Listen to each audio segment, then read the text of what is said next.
मुरैना जिला की तहसील अम्बा में ग्राम पंचायत कमतरी के पंचमपुरा पर हैं। तो आपने देखा होगा कि इस तालाब में ये व्यक्ति डूब करके ख़त्म हो गया था, तो वही तालाब है जी। तो यहाँ हम आकर के यहाँ की स्थिति दिखाएंगे कि यहाँ के जो स्थितियाँ हैं। देखिए यहाँ पे और भी हादसा हो सकते हैं, क्योंकि देखिए यहाँ पे ये स्कूल है, यहीं तालाब है। लोगों का कहना है कि तालाब का जब बारिश होती है तो स्कूल तक आ जाता है, स्कूलों में भर जाता है। तो यहाँ की स्थितियाँ और भी दिखाएंगे और यहाँ से भी और लोगों से बात करेंगे। देख करके हमको ये भाग रहे हैं। क्या नाम भैया? राम नरेश। तो ये कैसे घटना हुई थी शाम को? घटना इस तालाब में पीछे से पेशाब करने के लिए तालाब में चले गए। इतना कितना गहरा? बहुत कम से कम तो 20-25 फुट गहरा है। अच्छा, अंदर गहरा है। हाँ।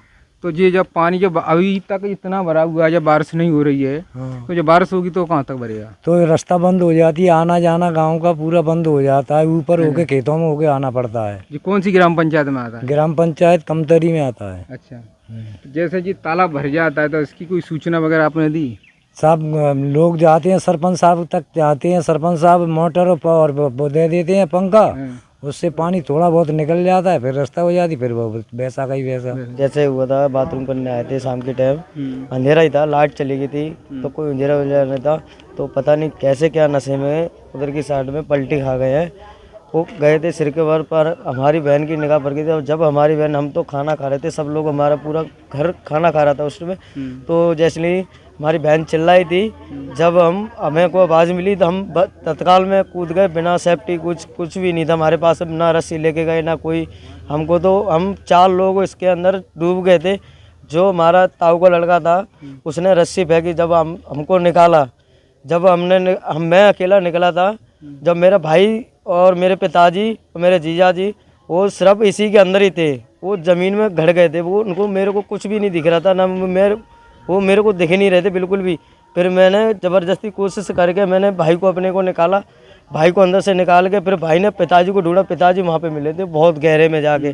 फिर उनका तो हमने कोशिश करी, वो नहीं मिले कहते हमारे बहनों थे, हमारे गांव वाले भी नहीं, हमारे चाचा थे, चाचा ताऊ, हमारा चाचा का लड़का, वो भी तालाब के अंदर कूदा था। फिर ढूंढने के लिए पूरा गाँव इकट्ठा हो गया था, प्रशासन भी आया था।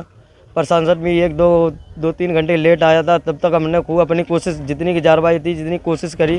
फिर हमने जनरेटर रखा, पानी खींचा, पानी से थोड़ा बहुत कम हुआ। तो उसके बाद सुबह 6 बजे जाके करीब। क्या नाम भैया? मेरा नाम है सचिन। अच्छा जी, घटना कैसे हुई? घटना हुई थी 9:30 बजे पर। ये अचानक से इस तालाब में कूद गए थे, जो नाम था देवेंद्र सिंह, जो इस गांव के मानो के लड़की भी आई थी उनके। हाँ। तो ये कह रहे हैं कि ये इसमें तालाब में इतनी गंदगी भरी हुई है, तो इसकी साफ सफाई के लिए जाते हैं लोग, लेकिन उसका कोई रीज़न नहीं निकलता है। हाँ, और वैसा ही वैसा रहता है, जैसे कि 2-4 दिन सही रहता है, फिर उतना ही बढ़ जाता है। तो जी बगल में जो स्कूल है तो इसमें भी पानी भर जाता है? हाँ, भर जाता है, रास्ता बंद हो जाते हैं, चारों रास्ते बंद हो जाते हैं गाँव के। ये भर रहा है कि हर सालाना का? ये नहीं, हर साल भरता है इसी तरह। और इसी तरह सूचना भी देते हैं, बस मोटर से निकलवा देते हैं और 8 दिन बाद वही हो जाता है, भर जाता है। ये कमतरी पंचायत में एक तालाब नहीं है, अनेकों ऐसे तालाब हैं। जो व्यक्ति जो ख़त्म हुआ था वो, उनका घर वो दिखाई दे रहा है आपको, और यहाँ से वो कैसे भी गिरा है तो बताया जा रहा है कि यहाँ की बहुत गहराई है।